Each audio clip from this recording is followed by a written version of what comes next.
Joining me now is the Shadow Secretary of State for Work and Pensions, Helen Whately. Lovely to see you this morning, Miss Whately. I'm going to get onto your Motability changes in just a minute. But before we do that, you've lost Christopher Harborne's dosh. He's decided to give £9 million to reform. And now you've got Lord Offord, having defected in Scotland, accusing the party of having given up on politics north of Hadrian's Wall. What's going on? Well, I completely disagree with that criticism. In fact, we've been leading the fight for the sake of the UK's oil and gas sector, which is particularly based in Aberdeen, out of Scotland. And our Shadow Secretary of State for Scotland, Andrew Barry, has been working with Kemi Badenoch on exactly that, and actually getting the government to review their taxation, the way that they're taxing that sector so heavily. So we are working hard for Scotland. I'm disappointed to see anyone leave the Conservative Party, but the fact is, the Conservative Party and Reform are different. The Conservative Party is working hard on making sure we have the right offer to the country for the next general election. We've set out how we will cut public spending and how that will enable us to cut people's taxes and boost the economy and have a stronger, better economy, growing economy for a better future for the country. So that's what we're working on. That's my focus. I know, but it's not really a show of confidence in Kemi Badenoch's leadership, is it? We've got the Harborne donation, we've got the Lord Offord defection, we had Jonathan Gullis and two others also defecting to Reform. I mean, what are the Tories and Kemi Badenoch doing wrong? Why can't you hold on to these people? Well, actually, what we know is that Reform is trying to cause trouble for us, and they tend to announce somebody's defection, often long after it might have actually happened, at a time when Kemi Badenoch is doing well and has gained some momentum. And she got lots of praise for her scrutiny of Rachel Reeves and that dreadful budget we saw a couple of weeks ago. And so not surprising, Nigel Farage will choose to announce a defection to try and derail her. But that's not going to happen. So Kemi Badenoch knows what she's doing and why she's doing it. She's driven by her principles and her conviction. She's got a strong team in the Shadow Cabinet around her, and we're getting on with our job for holding the government to account and making sure we have the right plan for the country at the next election. Well, let's talk about your Motability plan. What are you trying to change about that scheme, which we read this week accounts for, I think it's a third of all car sales in Wales? Well, exactly that. We've been looking into some of the data, as I said, doing the job of the opposition. And we've seen that around a third of new cars in Wales are Motability cars. Around a quarter of new cars sold in London and the North East are Motability cars, which just gives you a sense of the scale of what's gone wrong with this scheme. It cost the country about £3 billion last year. It's gone up 10% last year under the government, yet Labour are doing next to nothing to tackle this problem. We're saying this is what you should do, not only stop some of the tax breaks on Motability cars, but also stop people getting cars who don't need them.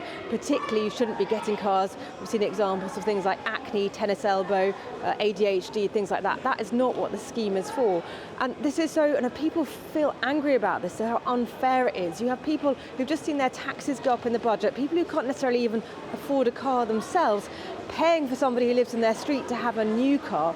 This is unfair and it should be fixed. Your personal data could be exposed right now without you even knowing it. And if you want it removed, use incogni.com/GBNews in the description now and get 60% off an annual plan on us. Incogni reach out to the data brokers on your behalf and request that your information be deleted from their databases. And they'll keep sending removal requests to make sure your data stays gone. Sometimes your information ends up on strange, obscure websites that automated tools just can't reach. And that's why Incogni just launched their unlimited plan with a feature called custom removals. With this, you can submit any link where your personal information appears, literally paste in the URL, and their privacy team will investigate and work to get it removed. And getting started is super easy. Hit the link in the description, create an Incogni account, and tell them whose data you want removed. Grant them permission to work on your behalf, and then all you've got to do is sit back and relax.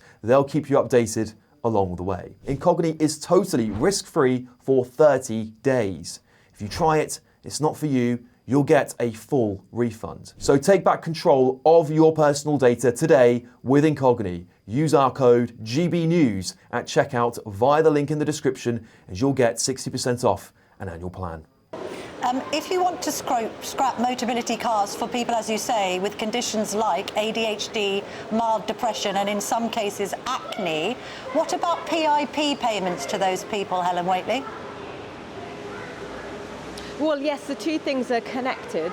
So we've said that we will reform those PIP payments, sickness benefit system, and that you shouldn't get sickness benefits, you shouldn't get PIP for those reasons, and that's how you then get the mobility part of PIP, which gives you access to the cars.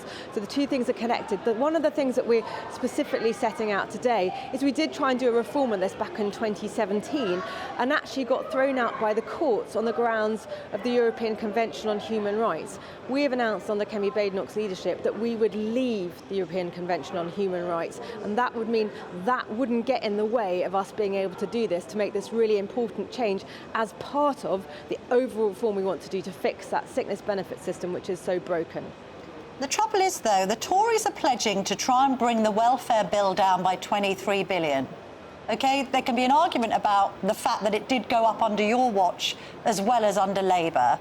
The actual welfare bill is due to go up, if you exclude pensions, by 22 billion in benefits alone. So really, all you're going to be doing by scrapping 23 billion pounds worth of benefits is just restoring it still to that post-pandemic level. You're not going far enough. If the benefits bill is due to hit 406 billion by the end of this Parliament, you're going to have to cut much, much more than 23 billion. You're not being ambitious enough. Well, do not underestimate my ambition and determination to fix this system. But what we've also said is we're not going to set out things that we don't have a properly thought through plan for. So that's why when at party conference we announced the 23 billion savings, that's because we've had the opportunity to do the hard work on how we would do that, setting out, as I said, some of those reforms to the PIP system, also stopping benefits going to foreign nationals with indefinite leave to remain, limited leave to remain. There are more things that we included in that, and we know we need to do. And actually I'm doing a very substantial piece of work on how we fix what is a very broken system, but we don't want to announce plans when we haven't done the proper work to be able to do that, because I think that people don't want politicians making promises that they won't be able to keep. We're seeing Labour saying again, they're talking up whether they're going to reform welfare. Keir Starmer said he's going to reform welfare, Pat McFadden said he's going to reform welfare, but they don't do it. People want to know that politicians will actually keep their word, and that's a hard work that we're doing as a party. Helen Whately, you may be in a glass house there throwing stones. The Conservatives were renowned for making promises they couldn't keep, not just on welfare, but on tax and immigration. But just moving on from that, we've now got the head of Wellington College, a man called James Dahl, coming out this morning saying that he thinks that children are being overdiagnosed with conditions like ADHD, saying that they're being medicalised for what are, quotes, bumps in the road of growing up. Richard Tice, the Deputy Reform UK leader, came out with a similar statement that he felt that there was an overdiagnosis going on, that parents were gaming the system. What do you think? Well, I just pick up briefly on what you said before. As I said, Camilla, I completely recognise the mistakes that we made in government. We brought down the benefits bill, and then it started going up with these increased claims on sickness benefits. We identified a set of reforms which the government cancelled, the Labour government cancelled the moment they came into power. And I am setting out the things we would do to fix that as soon as we get the next opportunity, or indeed, hopefully the government will pick up on some of our ideas and put them into practice sooner rather than later, because the sooner this can be fixed, the better for everyone. On your point about the overdiagnosis of mental health, and this is something I've talked about. I came into Parliament actually campaigning for better care for serious mental illness, things like schizophrenia, psychosis, which the NHS hasn't been historically very good at doing. But one of the things that has happened is we've rightly reduced the stigma about talking about mental health, as we have had a lot more people getting diagnoses for things which are more like the ups and downs of daily life. For instance, being anxiety being given as a reason to be not going to work to claim sickness benefits. This simply isn't the right thing for our country. It's not the right thing for those individuals who I've seen, people being given sick notes, signed off work, when actually they'd be better off in work. If work is stressful, let's support people to cope with that, rather than signed off sick, nor can we afford it.